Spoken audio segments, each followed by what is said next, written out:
መነሻ ሐሳቤ ያው ቅድም ለማንሳት እንደሞከርኩት የመጀመሪያው የመጋቢ ሃይማኖት የቀሲስ አድጋዊ ጉራግኛ ውዳሴ ማርያም መጽሐፍ ትርጉም መነሻ ነው።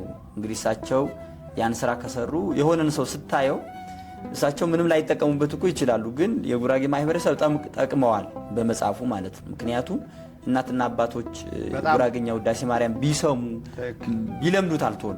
ለምሳሌ አባታችን ሆይ የሚለው አባንዶ ብለው በጉራግኛ ቢደግሙ እኛ አባት ይሄን ሰርተዋል አንድ ምሳሌ ሆኑን ማለት ይቻላል ብለን እንድናስብ በቋንቋ መጻፍ ይቻላል ብለን እንድናስብ አንድ ምክንያት ሆኑን።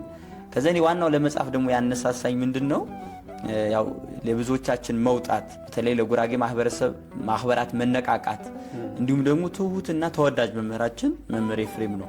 መምህር ኤፍሬም አማሃር አጉል የሚያገለግለው እሱ ይፈልጋል። በቃ ቅድም ለማንሳት እንደሞከር ነው በቋንቋ ማስተማር በጣም ብዙ ጥቅም እንዳለው ይናገራል። እኔ አሁን ሁለት ነገሮች እዚህ ላይ ማትኮር የሚፈልገው ቋንቋውን ማሳደግ አለ፣ ምዕመናንን ደግሞ በቋንቋቸው ማስተማር አለ። ወጣቱ ተጠቃሽ የሚያደርገው መጽሐፍ ያገኛል ማለት ነው። እኔ ያሰብኩት አንደኛ መምህር መነሻ ሰጠኝ፣ ጻፍ ምታስተምር ሌላው ሐሳብ አይጠበቅብህ ምታስተምረውን ወደ ቤተክርስቲያን ሄደ ምታስተምረውን በዓላቶችህን ጻፍ አለኝ።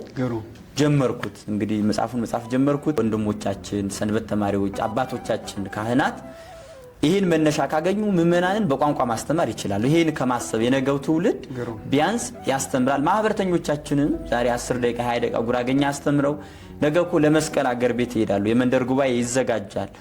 ዛሬ ይዘውት ይሄዱት ቃል እግዚአብሔር እዛ ይሄን አንበው ለመተርጎም ከተቸገሩ ቋንቋው ደግሞ ከዚህ በፊት በመጽሐፍ ደረጃ ስላልተዘጋጀ ለመተርጎም ስለሚቸግር እንግዲህ ተርጉሞ ቢያነቡት ቢያስተምሩበት ብዙ ይሆናል ማለት ነው።